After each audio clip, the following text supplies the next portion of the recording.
Ben Powell, Chief Middle East and APAC Investment Strategist at BlackRock Investment Institute, joining in this morning. Ben, always a pleasure to speak with you. Thank you so much.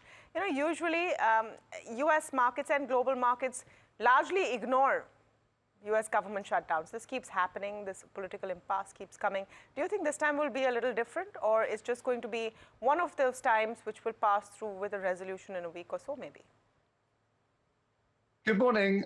It's hard to say how long this is going to persist for. There's some chance it's longer than just a week. What that means in the short term is economists are somewhat flying blind. We don't get the normal data releases.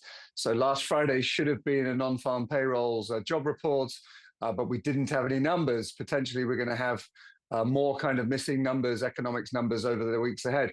So the implication for that is it makes life difficult for all of us, including critically the US Federal Reserve, who now don't have the kind of real cutting edge, best in class data to think about what they want to do with economic and monetary policy. So I would say this is kind of unhelpful for people either trying to assess the economic strength and more importantly for those trying to manage it. Again, Chair Powell and the Federal Reserve. But to your point on markets, so far, this kind of complexity, this confusion has been overwhelmed by the ongoing AI megaforce, which continues to be a huge tailwind for equities and risk in general. Good morning, Alex here. I'm wondering what you think about the move in gold in the very recent past. And of course, we've been talking about the multi-year performance of this asset. And, you know, I don't think it's fair to compare it with equity, but that's a tendency that people tend to have.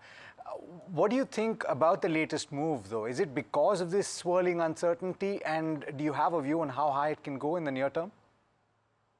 I think it's a bit related to this latest swirling uncertainty, to use your phrase, but there's more going on than that. As you've observed, this raging bull market in gold has been going on for a few years now, and I think reflects a couple of things. Firstly, gold, I guess, has got a 6,000-year track record of being a very good inflation hedge. So that, I think, is very much on people's minds because, sadly, inflation is still a problem. That's the first thing. Second thing, maybe to the kind of implied point of your question, there are some concerns, I think, about how safe US treasuries are in particular as a safe haven.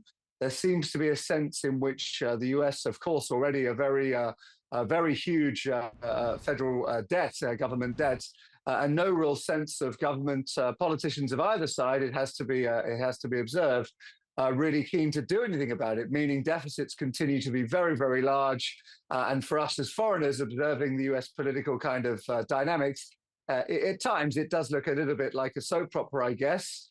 So that's sort of a little bit concerning as to how much effort they're going to make in fixing this very huge debt and the large deficits. And obviously some evidence of that in the last few days vis-a-vis the US government shutdown. So I think it's relevant. Further evidence that there's no massive interest in fixing the US fiscal deficit's position, but it's more than that, I think. We've got these much deeper dynamics, and the yellow metal continues to power forward.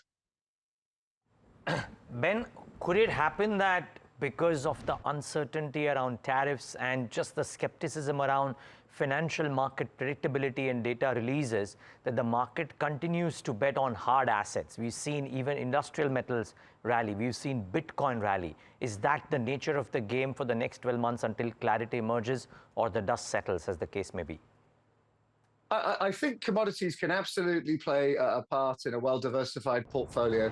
I still think equities and fixed income are going to be the bread and butter, but in a really fragmenting, complicated world, really along every dimension, geopolitics, domestic politics in many countries all over the world, and then the kind of boring, normal economicsy stuff is also very confusing. So all of that in the mix means that we're all looking in other places. You mentioned Bitcoin. We just had a little conversation about gold.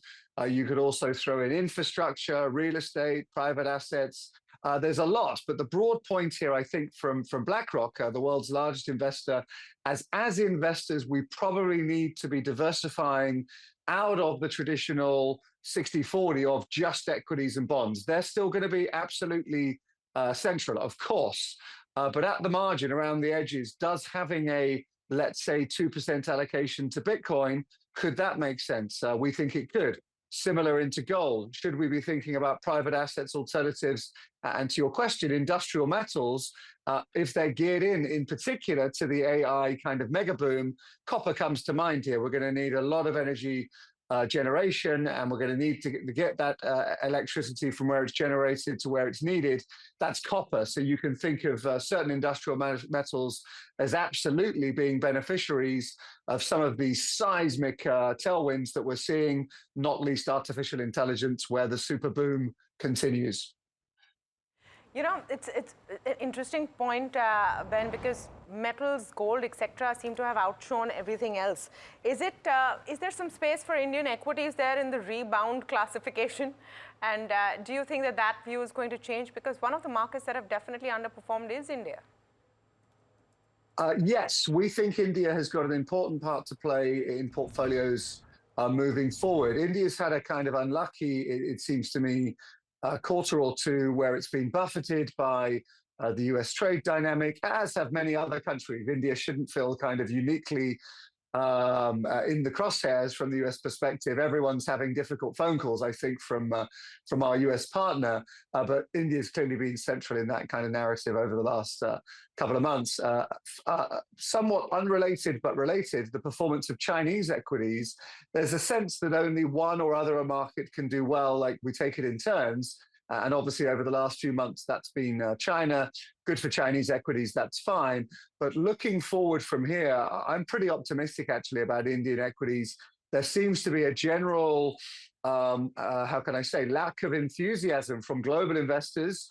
And as we're taught, as young investors when we start, we should be greedy when others are fearful. And it really does feel that global investors, for some of those reasons I've mentioned, have been rather fearful. And maybe that's presenting opportunities. Let me be clearer. I think that presents opportunities for us as investors to be selectively picking our spots in an Indian economy, which, of course, I don't need to tell you guys, continues to be pretty resilient. The macro context looks pretty good. Inflation low, giving RBI room for cuts, and so on.